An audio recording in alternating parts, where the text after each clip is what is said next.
Dhanik Bharat educational institutions inter IIT JEE NEET admission open. ఉన్నాయి, వేల కోట్ల ఆస్తులు ఉన్నాయి. నేను నెలకు 10 కోట్ల జీతాలు ఇస్తాను.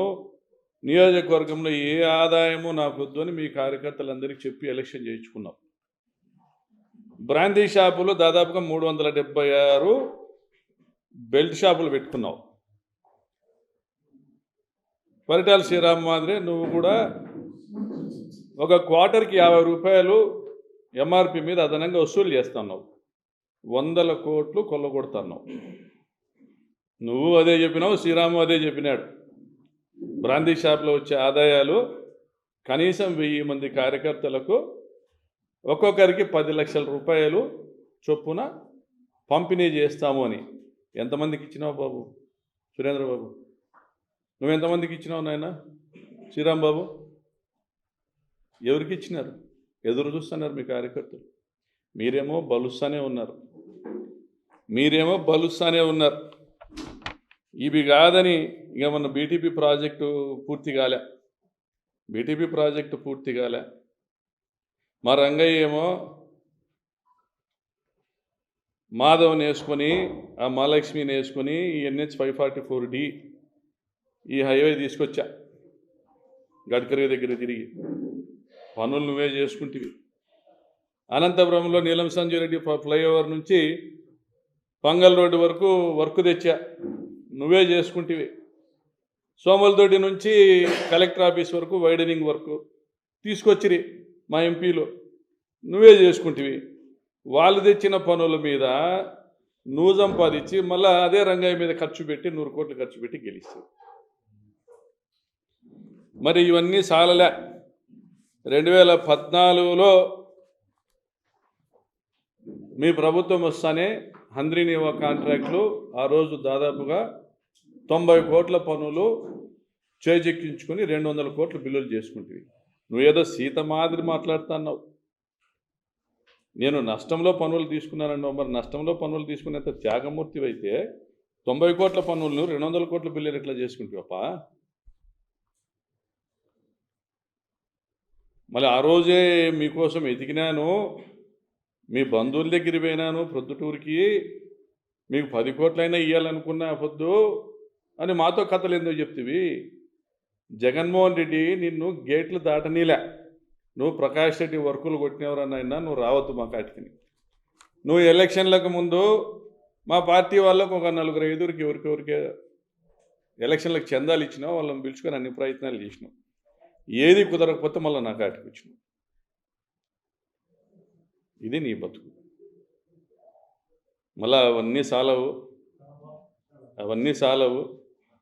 36వ ప్యాకేజు 40 కోట్లు మిగులు పని ఆ రోజు లెక్కన 2014కి. ఇప్పుడు నన్ను 141 కోట్లకు టెండర్ పిలుచుకున్నాం. మొన్న 29వ తేదీ మళ్ళీ పని తీసుకున్నాం. ఇది కాకుండా మడకశిర బ్రాంచ్ కాలువలో కూడా మళ్ళీ పని తీసుకున్నాం.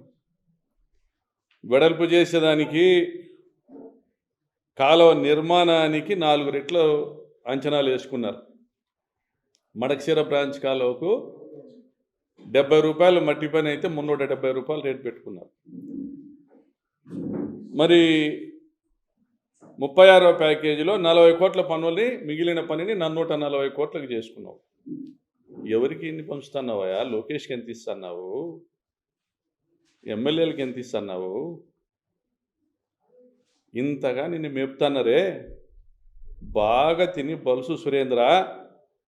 2029లో వారలు కోసి ఉడికిచ్చి ఉప్పు కారం పెట్టి కార్యకర్తలకు పంచుతాం. తెలుగుదేశం కార్యకర్తలకు కూడా చెప్తున్నాం, మీకు ఈరోజు బ్రాందీ షాపు డబ్బులు ఇవ్వకపోతే మేమే న్యాయం చేస్తాం కళ్యాణదుర్గం నియోజకవర్గంలో కానీ రాష్ట్రాల్లో కానీ. అర్థమైందా రాజా? ఇంకా ఫైనల్గా లోకేష్ బాబు,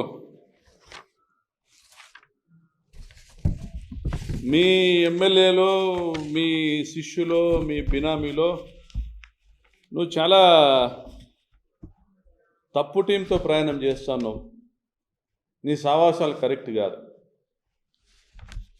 మీ నాయన కాలంలో మీ వాళ్ళు 100 కూనీలు చేశారు మా నియోజకవర్గంలో. పెనుగొండ, ధర్మవరము, రాప్తాడు నియోజకవర్గాల్లో ఈరోజు ఉన్నటువంటి నియోజకవర్గాల్లో ఆ రోజు 100 కూనీలు చేసినారు. మీ నాయన ముఖ్యమంత్రిగా ఉండగా కేసులు విచారణలు జరిగినాయి, తీర్పులు వచ్చినాయి, ఏ ఒక్క కూనీకి కూడా శిక్ష పడలే. కాబట్టి ఆ క్రెడిట్ అంతా మీ నాయనది. ఆ క్రెడిటు, ఆ పాపము అదంతా మీ నాయనకే సంబంధం. ఇప్పుడు నీ రాజ్యాంగం నడుస్తుంది, నీ రెడ్ బుక్ రాజ్యాంగం నువ్వు అమలు చేస్తున్నావు. నువ్వు వచ్చినాక మా నియోజకవర్గంలో 3 కూనీలైనాయి, గ్యాంగ్ రేప్ జరిగింది, కబ్జాలు జరుగుతున్నాయి, దోపిడీలు, దౌర్జన్యాలు జరుగుతున్నాయి. ఈ క్రెడిట్ అంతా నీది. నువ్వు ఇచ్చిన ధైర్యం కాకపోతే తగరకుంట కొండారెడ్డి కేసులో